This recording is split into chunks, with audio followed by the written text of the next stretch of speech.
Ce samedi 31 mai 2025, le Paris Saint-Germain est devenu champion d'Europe pour la première fois de son histoire, au terme d'un match maîtrisé de bout en bout.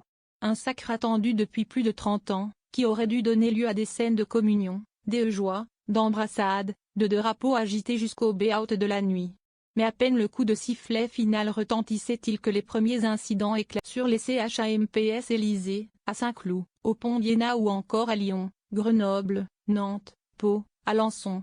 Les débordements se sont multipliés à une vitesse effrayante. Le bilan est lourd, 563 interpellations, dont 392 à Paris selon la préfecture, 307 gardes à vue, plus de 192 blessés parmi les civils, 22 policiers et gendarmes blessés, 264 véhicules incendiés et 2 morts.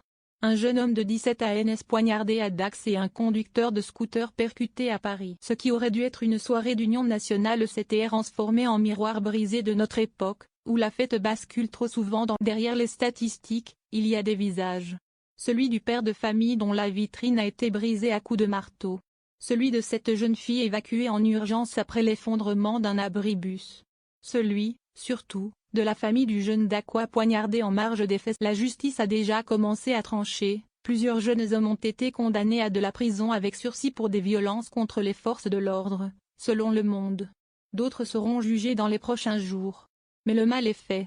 Et la confiance dans la capacité du pays à protéger ses citoyens lors de grands événements semble, elle aussi, sérieusement entamée.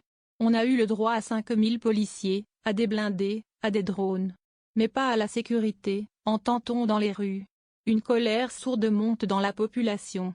Une colère que Teddy Riner semble partager. Dans ce climat tendu, certaines voix comptent plus que d'autres.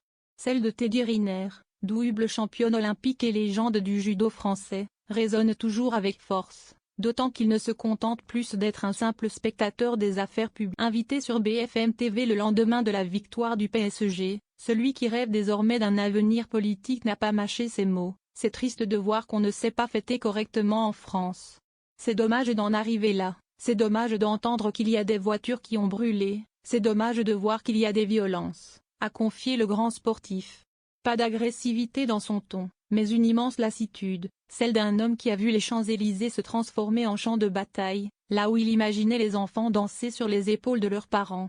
Un champion fatigué, comme beaucoup de Français, par la répétition. L'éléphant dans la pièce, c'est la place que Teddy Riner veut prendre dans le débat public. Lui-même ne s'en cache plus. Est-ce que moi, ministre, les choses se seraient passées de la même manière? Et pourquoi vous ne dites pas? Est-ce que vous, président? Ça ne se serait certainement pas passé comme ça, a-t-il lancé au micro de BFM TV. C'est dit. À demi-mot, mais clairement.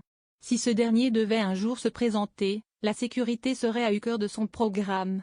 Pas une sécurité punitive, mais préventive, organisée, humaine. Celle qui permet de fêter sans avoir peur. Teddy Riner n'est pas encore candidat, mais il pose déjà les fondations d'un projet, celui d'un homme qui a connu les podiums, mais qui veut désormais peser dans la